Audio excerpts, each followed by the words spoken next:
Fala, filhotes, vocês estão vivos? No vídeo de agora nós vamos falar um pouquinho sobre essa obra aqui, ó. Curso de Diálogo Ecumênico da Escola Mater Ecclesiae e dos cursos por correspondência do Padre Estevão Tavares Bittencourt da Ordem de São Bento. Vou mostrar a obra aqui.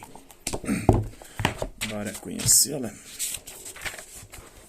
Vamos à apresentação. Prezado cursista, você está para começar um curso de Diálogo Ecumênico. O diálogo ecumênico é a troca de proposições entre católicos, protestantes e ortodoxos, que visa dissipar mal-entendidos, esclarecer dúvidas e abrir o caminho para a aproximação entre os cristãos. Embora Jesus só tenha fundado uma igreja que ele confiou a Pedro e seus sucessores, conforme está no Evangelho de Mateus, capítulo 16, versículo 16 a 19, no Evangelho de Lucas, capítulo 22, versículos 31 e seguintes, e no Evangelho de João, capítulo 21, versículos 15 a 17, existem hoje centenas de denominações cristãs, que se multiplicam sempre mais e podem deixar perplexo o católico despreparado para encará-las. Ora, as lições que você vai percorrer abordarão os tempos controvertidos entre católicos e protestantes, procurando desfazer os obstáculos que impedem a união dos cristãos. Daí a importância do seu estudo. Começaremos por situar o catolicismo no conjunto das denominações cristãs com as quais ele dialoga no módulo 1. Depois trataremos da fonte da mensagem de fé ou da criteriologia da fé, como se pode saber se tal proposição é ou não é de fé, nos módulos 2 e 3. A seguir, consideraremos os principais pontos que separam católicos e protestantes, o primado de Pedro, a Eucaristia, a Virgem Maria. Você verá que o estudo e o aprofundamento das questões removem os equívocos. Isso não pode deixar de suscitar profunda alegria nos fiéis. Sugerimos-lhe que estude com a Sagrada Escritura nas mãos, examinando as citações bíblicas que encontrar. De resto, este curso pode ser útil também àqueles que não têm contato com irmãos protestantes, ajudando a consolidar-lhes a fé no tocante às principais proposições do cristianismo. No verso desta folha você encontrará o sumário do nosso curso. Bons estudos, iluminados pelo Espírito de Deus, do Padre Estevão Tavares Bittencourt da Ordem de São Bento. Então aqui nós temos um sumário, né? E começa aqui Cristianismo e Catolicismo, a Igreja Católica. Bora lá? Antes de entrarmos no diálogo ecumênico propriamente dito, importa-nos situar o catolicismo no conjunto das denominações cristãs com as quais ele dialoga. Chamamos cristãos o conjunto de pessoas que no mundo acreditam em Deus, um Deus uno e trino, né? Pai, Filho e Espírito Santo, e em Jesus Cristo como Deus e homem. São cerca de 1,64 bilhão de fiéis. Os números aqui publicados são fornecidos pelo Conselho Mundial de Igrejas e refere-se ao ano de 1997. Hoje já são mais de 2 bilhões, né, de fiéis cristãos no mundo inteiro. O maior bloco religioso da humanidade. Só a única religião que se aproxima é o islamismo. Né? Quem considera o panorama do cristianismo no mundo verifica que nele há diversas denominações: a católica, as protestantes e as ortodoxas. Daí a necessidade de procurarmos compreender essa variedade que está ligada a fatos históricos. Falando da Igreja Católica, Jesus Cristo fundou a sua igreja e confiou a Pedro e seus sucessores, como narra os evangelhos. Lá em Mateus capítulo 16, versículos 18 e 19, né?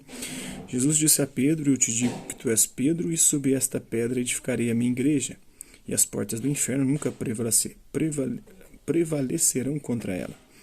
Eu te darei as chaves do reino dos céus, e o que ligares na terra será ligado nos céus, e o que desligares na terra será desligado nos céus. Em Lucas capítulo 22, versículo 31 e seguintes, tem também, né?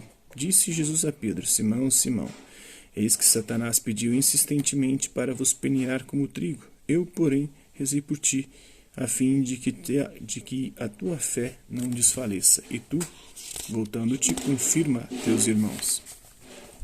E no Evangelho de João, capítulo 21, versículos 15 ao 17, né? Disse Jesus a Pedro: Simão, filho de João, tu me amas mais do que estes? Ele respondeu: Sim, Senhor, tu sabes que eu te amo.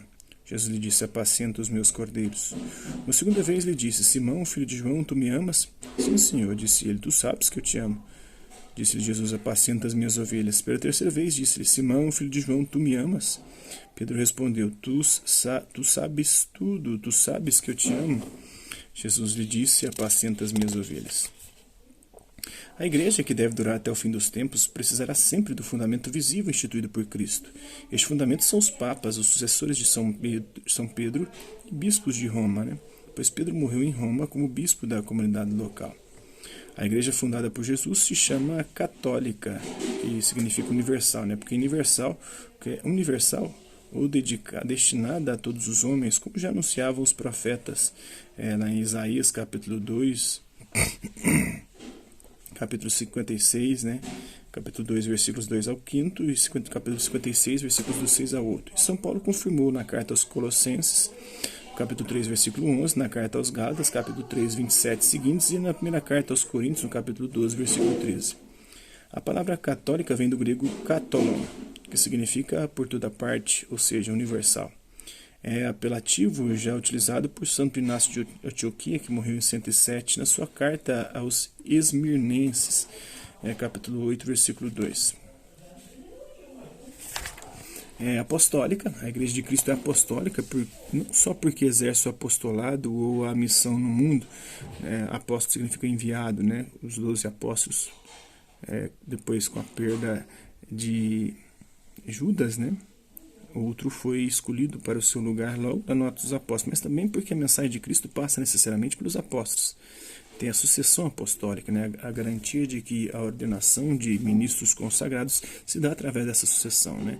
Jesus ordenou os apóstolos, que passaram a ordenar sucessivamente as gerações posteriores, tendo então essa origem, né? São estes que representam as 12 tribos de Israel, conforme o Evangelho de Mateus, capítulo 19, versículo 28, e se tornaram pilastras da igreja, conforme o livro do Apocalipse, capítulo 21, versículo 13. E a romana porque o chefe visível da Igreja de Cristo é o bispo de Roma, o Papa. O título romano não significa nacionalismo ou particularismo, pois a Igreja não tem nacionalidade, mas precisa de uma sede central localizada em algum posto da terra.